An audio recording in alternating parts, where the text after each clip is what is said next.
Bonjour mes délicieux co-créateurs, c'est Lilou, je suis à Paris avec deux autres délicieux co-créateurs puisqu'ils sont un peu quand même les spécialistes, faut dire ce qui est, de l'Ho'oponopono.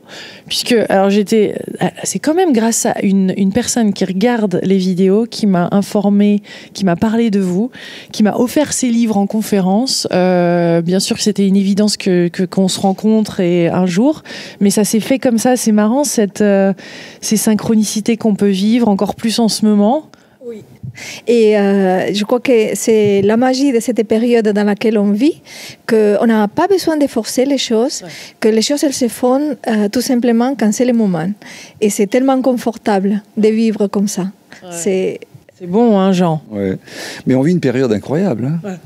On vit une période tout à fait extraordinaire. Et c'est vrai qu'il se passe des choses qu'on ne pouvait pas imaginer il y a seulement 10 ans. Ouais. Et c'est vrai que les choses arrivent et les synchronicités, il faut vraiment faire attention. Il faut être très, très observateur. Il se passe plein de choses. Et alors, le Ho'oponopono, plein de personnes en entendent tous parler maintenant. Hein, clairement, c'est lié au pardon. Comment vous résumez cette technique qui est ancestrale, que j'avais découvert ça à Hawaï lors de mes voyages? Oui, en fait, c'est important de se rappeler des origines, parce que c'est comme ça qu'on comprend la véritable essence des choses. Et au départ, c'était un rituel de pardon qui se faisait dans les villages, dans les familles, quand il y avait des problèmes, des différends. Ils se retrouvaient tous et chacun exposait son problème, ils s'écoutaient, ils se pardonnaient les uns aux autres et personne quittait l'assemblée tant que tout le monde n'était pas en paix. Alors, des fois, ça pouvait prendre un jour, 2 jours, hein, et ça se pratique encore hein, à Hawaï. Et après, c'est Morna Simeona, qui était une chamane et qui aussi, elle s'est inspirée du bouddhisme, de la religion même catholique, enfin chrétienne, qui, elle s'est dit à Occident parce qu'elle était très liée à la France. Et elle dit, ça serait bien de pouvoir transmettre ça à l'Occident. Et donc, elle a trouvé une méthode beaucoup plus simple et qu'on pourrait pratiquer tout seul. Parce que c'est vrai qu'en Occident, c'est difficile de retrouver tout le monde, de pouvoir prendre le temps. Ouais. Et voilà, la méthode qu'on connaît ici en Occident, c'est une méthode qui a été actualisée. Ouais. Voilà. Alors vous, ça fait apparemment 8-9 ans ou autre que vous éditez hein, quand même aux éditions Jouvence. Et là, il y a alors là, j'ai adoré quoi. Ho'oponopono pour les nuls. Quand j'ai vu ça, c'est génial. C'est encore une nouvelle aventure. Mais Jean, j'aime bien cette petite phrase là, à l'arrière de celui-ci. La paix commence avec moi. C'est ça, hein? Ben, la paix commence avec moi, c'était la phrase clé de Morna Simeona, celle qui a créé Ho'oponopono, celui que nous connaissons maintenant, qui était bien différent de ce qui se pratiquait de façon traditionnelle, hein, qui était un peu différent, disons, parce qu'il se pratique seul. Mais la paix commence avec moi, c'est vraiment la finalité, en quelque sorte, de la pratique de Ho'oponopono. Ouais. La paix commence avec moi. Voilà. On cherche toujours à l'extérieur, il y a tellement de conflits, il y a tellement de choses qui nous semblent, on a l'impression de ne rien pouvoir faire, alors on passe pas forcément à l'action tous, alors que là vraiment je pense qu'on est invité à y aller, à aller de l'avant, à oser et encore plus à trouver cette paix intérieure. Et cette paix, en fait, peut jaillir et on peut créer d'autres choses après. Mais pour trouver cette paix, il y a ces rituels, on peut dire, cette phrase qu'on connaît bien, mais il y a certainement d'autres choses aussi. Hein. Ouais. Alors, ce qui est important, et parce que plus important que la phrase, c'est cette notion de se rendre compte que tout est à l'intérieur. Qu'en fait, les problèmes que je vois à l'extérieur, c'est juste une projection d'une croyance, d'une émotion, de ce qu'on appelle les mémoires, qui est en train de se projeter. Mais en fait, elle se projette pourquoi? Pour que je la vois que j'ai à l'intérieur. Et quand on fait ces pas, de prendre la responsabilité, alors là, on fait un bond, mais énorme. Parce qu'on n'est plus en train de... Déjà, on n'est plus victime. Parce qu'on sait qu'on est créateur, là vraiment on est là-dedans, donc on s'aligne, et puis on n'essayait pas de changer l'autre, ni les circonstances, parce qu'on sait que ce que je vois, c'est juste une projection de quelque chose que j'ai besoin de guérir en moi. Donc c'est ça, pour moi l'essentiel c'est ça. Jean ? Ben oui, et puis la phrase la question que posait Morna Simeona, c'était aussi « Qui suis-je » Parce que Ho'oponopono, c'est ça, c'est découvrir l'être que nous sommes à l'intérieur. Et c'est ça qui est primordial. Alors la paix commence justement quand on commence à savoir qui on est vraiment. Hein, on n'est pas l'ego, mais on est l'âme. On est cette partie divine. Hein, voilà. Et c'est ça, cette question que posait Morna, et c'est cette question qu'on se pose tout au long de la vie. Et en pratiquant Ho'oponopono, eh bien, en nettoyant les mémoires, on découvre peu à peu qui nous sommes. Et c'est ça, la paix. Et on nettoie pas forcément seulement nos mémoires, en fait. C'est ça qui est assez exceptionnel avec cette technique. Des fois, il y a des choses, il y a des événements qui nous bouleversent. On ne sait pas trop pourquoi. On sent que ça nous affecte. En même temps, voilà, il y a quelque chose à la télé où on en entend parler, des événements. Par exemple, Je suis Charlie, hein, ce qui s'est passé au Charlie Hebdo. Là, on peut utiliser concrètement, pratiquement le Ho'oponopono parce qu'on est responsable aussi de ça. En fait, on est responsable de notre façon de voir les choses. Si je vois les drames, eh bien, je suis responsable du drame que je continue de créer et d'alimenter. Mais tout événement peut être vu de plein de façons différentes. Et si on part du principe que tout est fait pour nous faire grandir et évoluer, bien sûr que ça va nous faire de la peine. On ne va pas nier ça. Bien sûr qu'on va ressentir de la compassion. Mais après, est-ce que je reste accrochée à ça?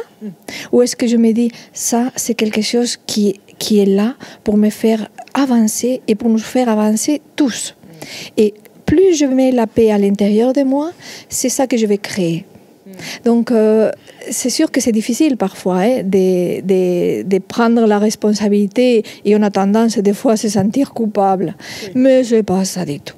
En fait, c'est comment je vois la chose. Qu'est-ce que ça fait à moi? Et je prends la responsabilité de ce que je ressens. Ça, je peux le faire.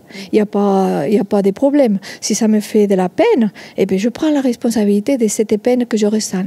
Si j'ai peur, je prends la responsabilité de la peur. Et c'est par l'amour que je vais la transformer. Ça, vraiment, le Ho'oponopono. Je me souviens d'avoir interviewé cette grand-mère hawaïenne sur Big Island à Hawaï qui expliquait, elle, une autre version de Ho'oponopono qui était vraiment c'était l'amour. C'était ça. Ben oui, bien sûr, parce que tout se résume à ça, hein, c'est l'amour. Hein.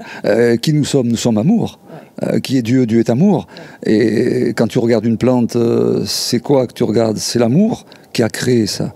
Explique-nous un peu ça, parce que pour certains, des fois, quand des personnes sont plus ou moins informées, je le comprends tout à fait, mais comment tu vois l'amour? Comment tu définirais ça? Ah, l'amour, mais l'amour, c'est une énergie.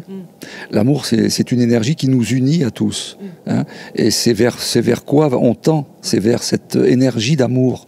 Et c'est cette énergie d'amour, mais c'est pas l'amour parce que ce mot amour, il est un peu galvaudé. Hein, on aime sa femme, c'est très bien. On aime ses enfants, c'est très bien. On aime le chocolat, c'est bien aussi. Mais c'est pas ça l'amour. L'amour, c'est autre chose.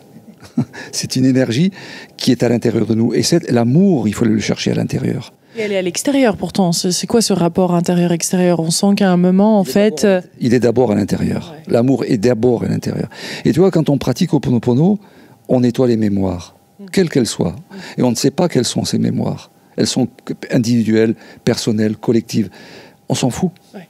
On nettoie les mémoires et au fur et à mesure de ce travail continu, mais qui peut durer des jours, des semaines, des mois, à ce moment-là, l'amour commence à apparaître. C'est ça. Et à apparaître vers l'extérieur. C'est-à-dire que ça commence à l'intérieur, mais ça s'étend vers l'extérieur quand même. On le sent, on se reconnecte à quelque chose de plus grand, c'est présent, c'est presque palpable après à l'extérieur, mais ça démarre là. Oui. Et en fait, ça rayonne et on peut le constater. Quand on retrouve la paix, tout autour de nous se met en place. Et il y a une histoire que Jung, moi je la raconte parce que je l'ai découvert il n'y a pas longtemps, qui aimait bien raconter, et je me dis, tiens, c'est marrant, Jung, il connaissait Ho'oponopono, sans le savoir. Il aimait bien les synchronicités aussi, quand même. Voilà.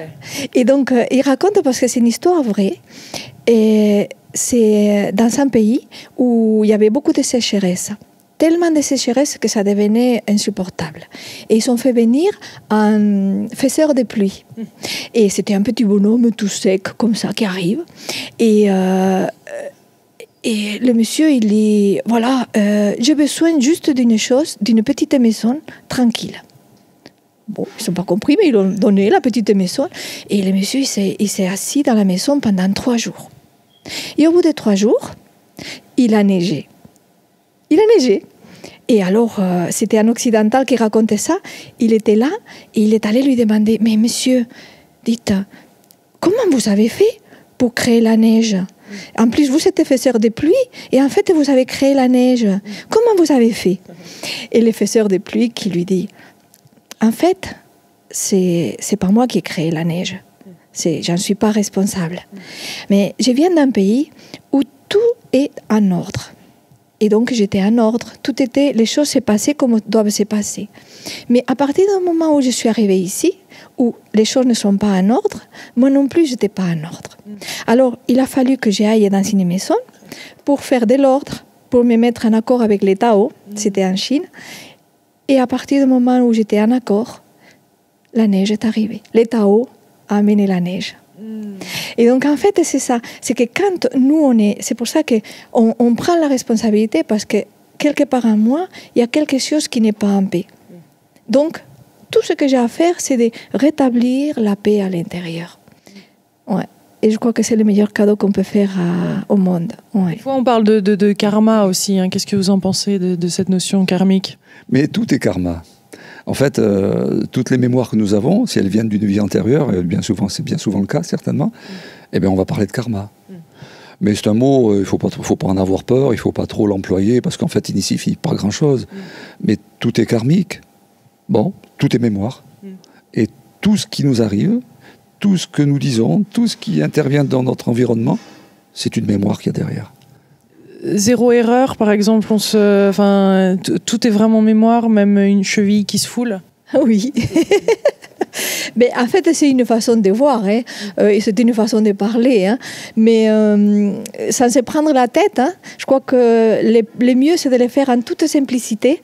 Ne pas chercher à comprendre, parce que sinon, c'est notre mental. Hein.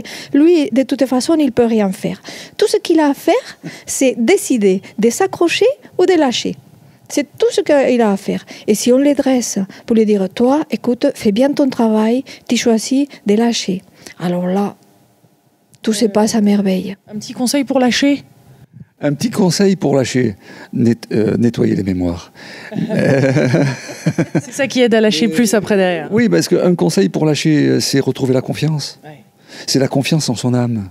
C'est la confiance. C'est le mot clé, c'est la confiance. Confiance en tout. Confiance en ceux qui sont autour de nous, confiance en moi, bien sûr, confiance en mon âme. Et à partir de là... La vie en divin pour certains. Voilà, il faut absolument lâcher et faire confiance en ce qui arrive. Et tout ce qui arrive, eh bien, à ce moment-là, quand on lâche, c'est l'âme qui prend le relais. C'est plus l'ego qui conduit notre vie, c'est l'âme. Et à ce moment-là, il nous arrivera exactement ce qui doit nous arriver pour le bien de notre évolution spirituelle. Parce qu'il n'y a que ça qui compte. Il n'y a que ça qui compte. Donc c'est notre évolution spirituelle qui va en bénéficier, quoi. Voilà, hein. Donc il faut lâcher et laisser notre âme agir. Comment vous expliquez en ce moment que les choses comme ça sont tellement rapides, s'accélèrent, c'est des outils vraiment un peu comme ça qu'il nous faut pour rebondir facilement, parce qu'il semble que depuis ces dernières semaines, ces derniers mois, c'est quand même sacrément costaud. Quel est votre avec l'angle Ho'oponopono? Comment vous voyez la chose? Je le verrai de notre angle, parce que ce qui se passe, je disais tout à l'heure qu'on vit une période tout à fait extraordinaire. Je crois même, j'en suis même sûr, c'est qu'on vit une période que jamais l'humanité a connue, depuis une dizaine d'années. Alors, je suis astrologue aussi, hein. Donc je le regarde sur cet angle-là, bien sûr. Et il s'est passé des choses tout à fait extraordinaires. Donc, on est dans un changement de paradigme total, mais un changement sur un plan individuel. On est tous en train de changer. Et le monde est en train de changer. On est en train de basculer de l'ancien monde, celui qu'on a connu, où l'ego, où le mental dominait. C'est ce qu'il se passe encore, hein. Mais on est en train de passer dans un autre monde où c'est le cœur qui va prendre le relais. Quel bonheur, hein, quand même. C'est quand même beaucoup plus simple. C'est beaucoup plus simple. Alors, je ne garantis pas que ça se fasse dans les semaines qui viennent. C'est en train de se faire. Mais le travail, c'est un travail individuel. Chacun doit se prendre en main et doit s'apporter l'amour. Et c'est la clé. C'est la clé. C'est à ce niveau-là que le monde pourra changer. Et aller vers vers quoi on désire, quoi. Ce monde d'amour et de fraternité, de générosité. Voilà. Il y a le « je t'aime » dans le Ho'oponopono. Oui. Les phrases, de nouveau, rappelez-nous. Alors, au départ, les phrases qui ont été les plus véhiculées, c'est « désolé »,« pardon »,« merci »,« je t'aime ». Et après, c'est vrai qu'on peut évoluer dans la pratique, parce que l'important, c'est d'être dans cette conscience. C'est plus une question de conscience.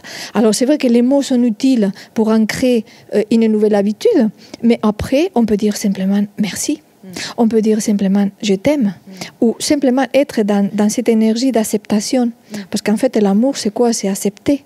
Accepter tout. Accepter l'autre tel qu'il est, m'accepter moi tel que je suis, accepter les choses qui arrivent telles qu'elles sont. C'est ça l'amour. C'est aussi simple que ça. Donc, ça peut être tout simplement être dans cette énergie d'aimer, de dire oui à tout ce qui arrive. Il faut aller au-delà des processus, des structures, des mots, de ces prières schématiques ou de ces mantras, des dogmes, etc. Là, on est plus dans l'intégration.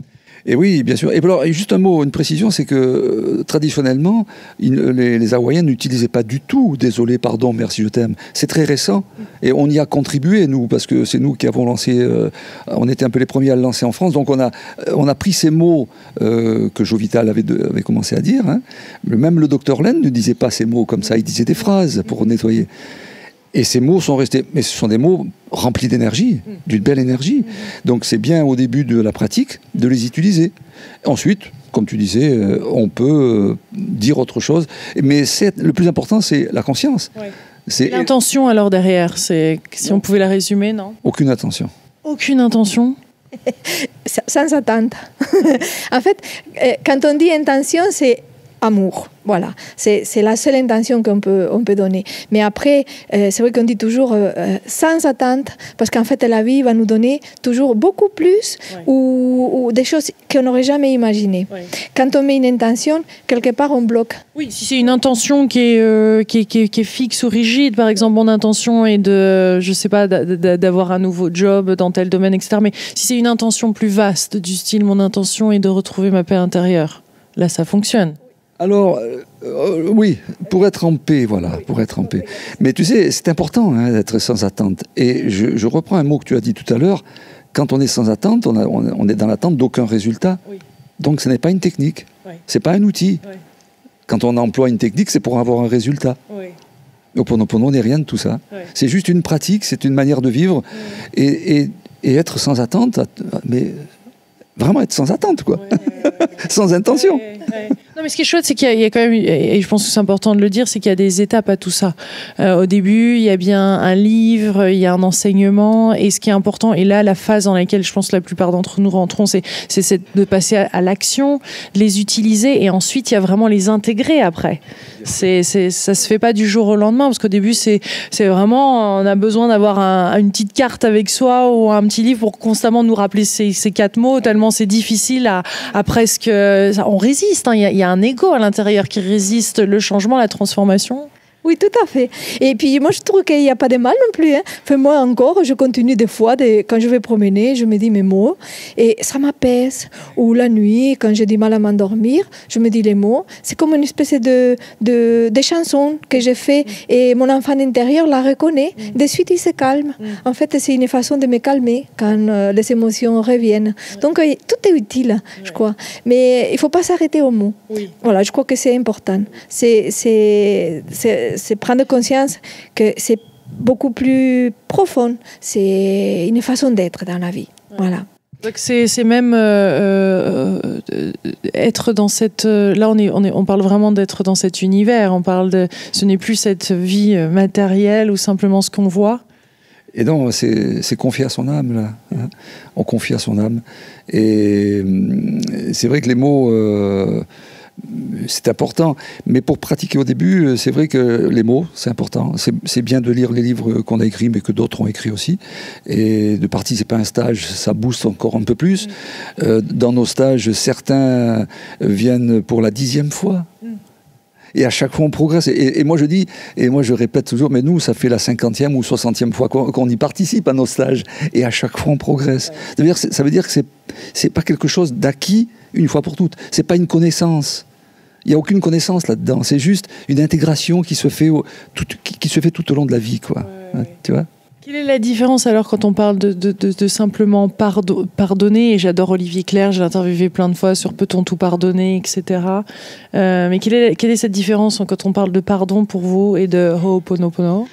Eh bien, le pardon, comme on le voit dans la pratique de Ho'oponopono, c'est un pardon qui ne ressemble pas à celui dont on a l'habitude de parler. Ce pardon qui considère qu'il y a une victime et un coupable. Il n'y a pas de victime ni de coupable avec Ho'oponopono. Il n'y a pas de séparation. L'autre, c'est moi. Donc si l'autre est moi, il n'y a plus rien à pardonner, en fait. Mais ce pardon-là, en fait, il faut aussi l'intégrer. Donc dans ce pardon, eh bien, il y a le processus de Ho'oponopono. C'est prendre la responsabilité. C'est être dans l'acceptation, être dans le non-jugement, dans la gratitude et dans un parfait lâcher-prise. Et ça, c'est le pardon. Et bien sûr qu'on peut tout pardonner et on doit tout pardonner. On ne peut rien laisser, il n'y a rien à laisser. Tout doit être pardonné. Mais à ce pardon-là, il est à un autre niveau déjà. Il n'est plus au niveau de l'ego, il a un autre niveau. Ouais. Moi, je pourrais rajouter, pour moi, le pardon, c'est un changement de perception. C'est-à-dire que je voyais les choses d'une façon qui me rendait malheureuse. Parce qu'en fait, c'est ça. Hein. Donc, forcément, j'ai porté un jugement ou je me suis fait une histoire par rapport à quelque chose. Et en fait, le pardon, c'est quand j'arrive, avec l'aide de ma partie, je vais dire, spirituelle et divine, à changer la perception. Et quand je change cette perception, comme dit Jeanne, en fait, je m'aperçois qu'il n'y avait rien à pardonner. C'est fou, ça. Et bien sûr. Et oui, arrivé à un certain niveau, il n'y a rien à pardonner. L'autre, c'est moi.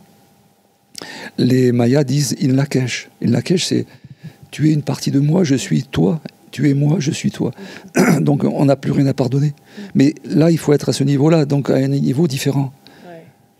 Et c'est ce que nous amène au Ho'oponopono, hein, justement. Ouais.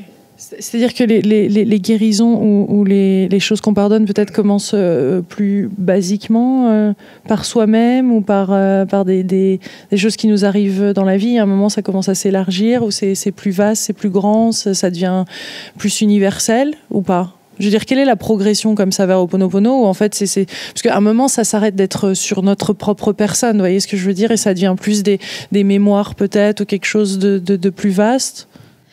Je crois qu'en fait, on devient de plus en plus sensible et on est toujours concerné par les choses. Mais c'est comme si notre sensibilité s'affine et on se sent de plus en plus concerné par tout ce qui passe. Mais ça peut être variable parce que des fois, quand il y a une mémoire qui remonte, on ne la voit pas venir et puis voilà, hein, elle est là. Alors la différence, c'est que personnellement, ça dure moins longtemps. Ouais. Voilà, avant, je pouvais rester accrochée plus longtemps à quelque chose et maintenant, je sais que je suis plus dans l'acceptation, dans le lâcher-prise et que les choses se passent beaucoup plus facilement. Ouais. C'est la différence. Et par rapport à la maladie, alors ça marche comment ? Mais la maladie, c'est toujours une mémoire. Quand il y a la maladie qui arrive sur soi, hein, la maladie, c'est une mémoire. Alors la maladie, on peut trouver qu'il y a une émotion derrière. Il y a toujours une émotion qui a créé la maladie, quelle qu'elle soit. Hein. Quel que soit le corps, la partie du corps qui a été touchée, que ce soit un accident, une maladie, peu importe. Il y a toujours une émotion derrière. Mais derrière l'émotion, c'est une mémoire. Il y a toujours une mémoire. Et le corps vient... Ce n'est peut-être pas forcément la mémoire. Non, mais on n'est pas obligé d'aller savoir. On n'est pas obligé de savoir. C'est ça qui est formidable avec Ho'oponopono. On n'a pas besoin de faire une enquête, aller savoir exactement d'où elle vient, comment elle s'est créée, etc. On n'a pas besoin. Donc le pardon, le processus se fait sur par exemple, si c'est, je sais pas moi, un cancer, on va s'adresser à cette partie-là de son corps Eh bien, oui, on peut faire ça, mais on va nettoyer la mémoire qui a créé ça. Tout simplement. Hein. Tout simplement. Ouais. Moi, ce que je ferais, quand j'ai eu des problèmes de santé, ou quand j'en ai, des fois, et sans trop chercher, déjà, je rentre dans l'acceptation. Et bien sûr, pour moi, accepter, c'est aussi aimer. Donc, donner de l'amour à cette partie de moi qui est en train de crier.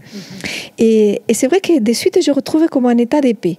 Et quand je suis en paix, souvent, il y a une idée qui arrive. Alors ça peut être un coup de fil de quelqu'un ou un message qui arrive. Et souvent cette idée, c'est les synchronicités, que nous on appelle l'inspiration, c'est pareil, c'est qu'elle vient me porter la solution.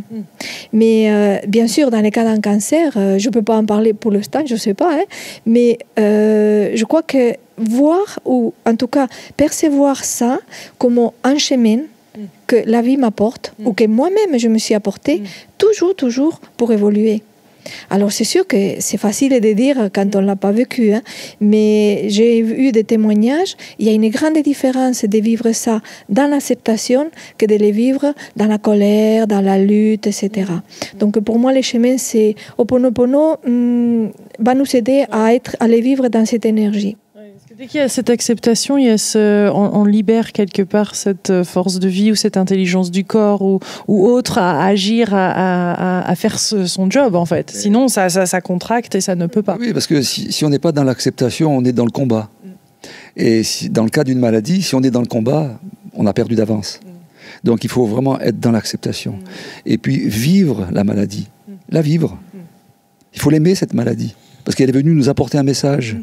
C'est notre âme qui est venue... On ne peut pas lutter contre un message qui vient de notre divinité. Donc il faut l'accepter. Si on comprend, eh bien c'est bien. Si on ne comprend pas, on l'accepte déjà. Et on l'aime, cette maladie. Parce qu'elle est venue pour notre survie. Elle est venue pour nous sauver. Elle est venue pour nous apporter un message, justement, toujours pareil, dans le but de notre évolution. Donc on ne peut que l'aimer. Et là, il y a 50% de la guérison de fait. Après, la guérison peut se faire. Et je n'ai pas dit qu'elle va se faire. C'est un terrain favorable. Mais bien entendu. Bien entendu. Si on est dans le combat, on a perdu. Hein? Eh bien, mes délicieux co-créateurs, je vous appelle délicieux co-créateurs parce que vous êtes absolument délicieux tous les deux. C'était un plaisir. Je sais que vous avez une conférence à faire au salon. Eh bien, Porte de Versailles, c'est le salon Vive Nature. Vive Nature. Donc là, cette vidéo sera mise en ligne un petit peu après, mais il y a tellement de merveilleux salons qui se mettent en place un petit peu partout, de festivals, de séminaires, de stages que vous en organisez, de plein de belles choses maintenant. Hein. La transformation est possible. Oui, et merci à toi de cette opportunité de passer ces messages. Et si je pouvais dire un message comme ça, tout dernier, mon message aujourd'hui, c'est rentrer dans la vie, rentrer à fond, dire oui à tout ce qui arrive, et avec joie et avec confiance. Voilà, merci. Jean? Oui. Ben, moi, c'est vivre. Ouais. Vivre. Voilà, vivre tout ce qui arrive. Si j'ai de la tristesse, si j'ai de la joie, je vis la tristesse, je vis la joie, je vis la peine, je vis le bonheur, je vis la paix, je vis... Il faut vivre tout ce qu'il y a, tout ce que la vie nous amène. C'est bon ça. La vie est tellement délicieuse. Merci et gros bisous à vous. On vous embrasse très fort et à très vite. Au revoir.